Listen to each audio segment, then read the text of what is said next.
Hi guys, आज मी बनवत आहे बटाट्याचे काप. मी कशी बनवते ही पद्धत नक्की वापरून तुम्ही सुद्धा बनवून बघा बटाट्याचे काप. आता मी ह्याच्यात टाकते मीठ, चवीनुसार मीठ, त्यानंतर चवीनुसार हळद. तुम्ही तुमच्या हिशोबाने टाका. एकदम थोडंसं जिरं, बस, कारण जिरं कसं चिपकत ना त्यामुळे नको. आलं लसूण पेस्ट,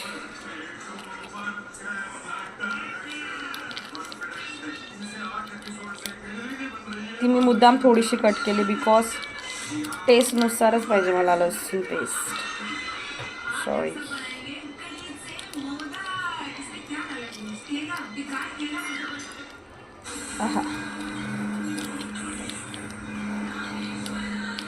या बस.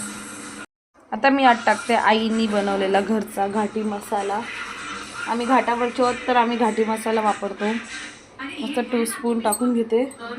थोडं हाफ टाकलं तरी चालेल कारण आपल्याला झणझणीत पाहिजे.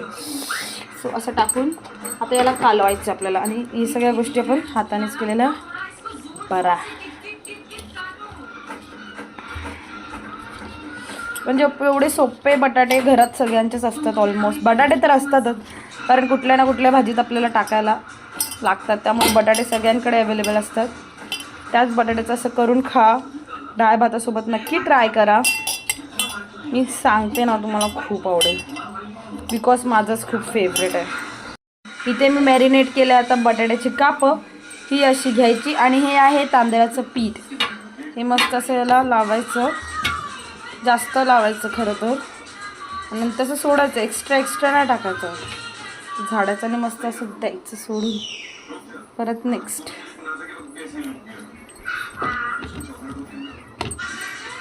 असं या पद्धतीने तव्यावर पॅनवर करते मी कारण मला कमी ऑइलमध्ये हवं आहे. तर बघूया.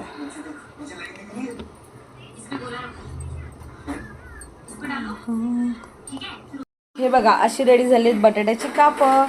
इथे लास्ट ठेवलेत मी आता फ्राय व्हायला. ही कापं डाळ भातासोबत खाऊ शकता. आता मी देते आईला. आई इथे वैष्णवीला भरवते. आई आकर.